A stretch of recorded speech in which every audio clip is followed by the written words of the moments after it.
కాబట్టి ప్రతి గ్రామానికి అన్ని ఋతువుల్లో కూడా నడిచేటువంటి మంచి రోడ్డును ఏర్పాటు చేయటం, విధిగా ప్రతిరోజు కనీసం 4 బస్ ట్రిప్పులను ఏర్పాటు చేయటం, సమీపంలో ఉన్న పట్టణానికి పోవడానికి వీలుగా. ఆ గ్రామాల్లో బస్సులు ఏర్పాటు చేసినందుకు ఆర్టీసీకి నష్టం వస్తుంది. ఆ నష్టాన్ని రాష్ట్ర స్థాయిలో భర్తీ చేయడం జరుగుతుంది. సబ్సిడీని ఇచ్చి ఆ రూపంలో గ్రామాలని పట్టణాలతో అనుసంధానం చేయడం జరుగుతుంది. వీటన్నిటితో పాటు మద్యాన్ని కఠినంగా నియంత్రించడం లోక్సత్తా పార్టీ కీలకమైన లక్ష్యాల్లో ఒకటి. సామాన్యులు 70 లక్షల కుటుంబాలు మద్యానికి పూర్తిగా ఆహుతైపోతున్నారు. మహిళలు గృహహింసకు గురవుతున్నారు, కన్నీళ్ల పర్యంతం అవుతున్నారు. చిన్నపిల్లలు తల్లిదండ్రులు బతికొండగానే అనాథలైపోతున్నారు. చిన్న వయసులోనే తాగిన మగవాళ్లు చచ్చిపోతున్నారు. అంచేత మద్యాన్ని కఠినంగా నియంత్రించి గ్రామాల్లో సామాన్యులకు అందుబాటులో లేకుండా చేయడం లోక్సత్తా పార్టీ కీలకమైనటువంటి లక్ష్యం.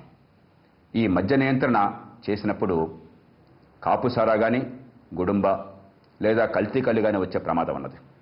ఈ మద్యాన్ని కఠినంగా గ్రామంలో నియంత్రించడం, కాపుసారా కల్తీ కళ్ళు లేకుండా ఆపటం, ఈ పూర్తి బాధ్యతని మంచినీళ్లు, మరుగుదొడ్లు, మద్య నియంత్రణ పంచాయతీకి పూర్తిగా చట్టబద్ధంగా ఇవ్వడం జరుగుతుంది. పంచాయతీకి అందుకు కావాల్సిన అధికారాలని, నిధులను ఇవ్వడం జరుగుతుంది.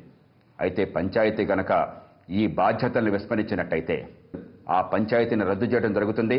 ఎన్నికైన వాళ్ళ పదవులు పోతాయి, మళ్ళీ ఎన్నికలు జరుగుతాయి. అంటే కేవలం అధికారాలు ఇవ్వడం కోసం కాదు, బాధ్యత నిర్వహించటం, ప్రజలకి సేవలు అందించటం, తప్పు చేస్తే దండించటం, అలాంటి పాలనని లోక్సత్తా ప్రభుత్వం అందిస్తుంది. ఈవేళ రాజకీయంలో అధికారాన్ని సొంత ఆస్తిగాను, పార్టీలని ప్రైవేట్ కంపెనీలుగాను మార్చేశారు. ఎంతసేపటికి వాళ్ళు, వాళ్ళ తమ్ముళ్ళు, బామరుదులు, కొడుకులు, కుటుంబాలు తప్ప ప్రజలను గురించి కాదు. అందుకే ఎన్నికలంటే వాళ్ళకి అంత కోరిక, అందుకే అన్ని కోట్ల రూపాయల ఖర్చు. మనం కూడా వాళ్ళు ఎవరు గెలుస్తారో అని చెప్పని ఇదో క్రికెట్ మ్యాచ్ లాగా, మరో ఆటలాగా అనుకుంటే మన జీవితాలు నాశనమైపోతాయి, బిడ్డల బతుకులు సిద్ధమైపోతాయి. ఎన్నికలు మనల్ని గురించి, పార్టీలు మన ఆస్తులు కావాలి. ఈ వ్యవస్థ మారుతుందా అని పెద్ద విరిచేవాళ్ళు కోకొల్లలు. లోక్సత్తా చెప్పేదంతా వాస్తవమే, కానీ ప్రజల్లో ఈ మార్పు వచ్చేది ఎప్పుడు అని బాధపడేవాళ్ళు మరెంతోమంది. నిజానికి ఆలోచించండి. ఈవేళ అమాయకత్వంతోనో పేదరికంతోనో ఓటమ్ముకునే వాళ్ళు కేవలం 100-35 మంది. మిగిలిన వారంతా డబ్బు లేకుండా, బ్రాందీ తీసుకోకుండా ఓటు వేస్తున్నారు, లేదా ఎవరికి వేసినా ఓటే అని మౌనంగా ఇంట్లో కూర్చుంటున్నారు. అంటే ఓటుకి డబ్బులు తీసుకునే వాళ్ళకంటే మంచికి ఓటు వేద్దాం అనుకునే వాళ్ళు కనీసం రెట్టింపు ఉన్నారు. కానీ మనెవ్వరికీ ఆ విషయం తెలియక ఈ 30 మంది ఓటును అమ్ముకోవడం చేత ఎన్నికల్లో మన వల్ల మార్పు రాదన్నటువంటి భయంతో, నిరాశతో మౌనంగా కూర్చున్నారు. మనం చాలా పెద్ద మెజారిటీ.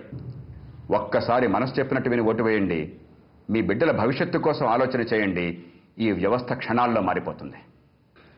లోక్సత్తా కేవలం ఒక పార్టీ కాదు, ఈ సమాజంలో మౌలికమైన విప్లవం తేవడం కోసం ఒక వేదిక, ప్రజల వేదిక. ఈ వేదికను ఉపయోగించుకోవటం మీ చేతుల్లో ఉంది. అధికారం వస్తే లోక్సత్తా కార్యకర్తలో, నాయకులో లాభపడరు.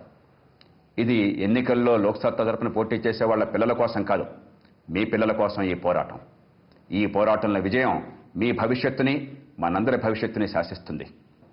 ఈ దేశంలో పుట్టిన ప్రతి బిడ్డకి ఎదిగే అవకాశాలు ఇవ్వడం కోసమే లోక్సత్తా పార్టీ మీ ముందుకు వచ్చింది. కేవలం మరో పార్టీగా ఉన్న పాలన కొనసాగించడం కోసమో, పదవుల కోసమో అయితే లోక్సత్తా పార్టీ అక్కర్లేదు. ఈ పోరాటం లోక్సత్తాది కాదు, మనందరిది, మీ అందరిది. ఓటు వేసేవారిది, పన్ను డబ్బులు కట్టేవారిది. మన పిల్లల భవిష్యత్తు కోసం ఓటు వేస్తున్నామన్న స్పృహ మనకు ఉండాలి. ఎన్నికల్లో పోటీ చేసే వాళ్ళ కోసం కాదు ఎన్నికలు, ఓటు వేసే ప్రజల కోసం అన్న విషయం మనకు తెలియాలి.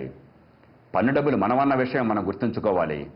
ఈ వ్యవస్థను మార్చి పాలనని మన చుట్టూ తిప్పుకోవాలి. అందుకోసమే జిల్లా ప్రభుత్వాలు. ఆలోచించండి, కళ్ళు తెరవండి. మనందరి బిడ్డల భవిష్యత్తు కోసం మనసు చెప్పినట్టుగా ఓటు వేయండి. డబ్బుకో, బ్రాందీకో అమ్ముకోవడం కాకుండా మన బిడ్డల భవిష్యత్తుని కాపాడుకోవడం కోసం ఓటు గొప్ప పునాదని గుర్తించండి. అందుకోసం జిల్లా ప్రజలంతా ముందుకొస్తారని చెప్పి ఆశిస్తూ మీ అందరికీ నమస్కరిస్తూ సెలవు తీసుకుంటున్నాను.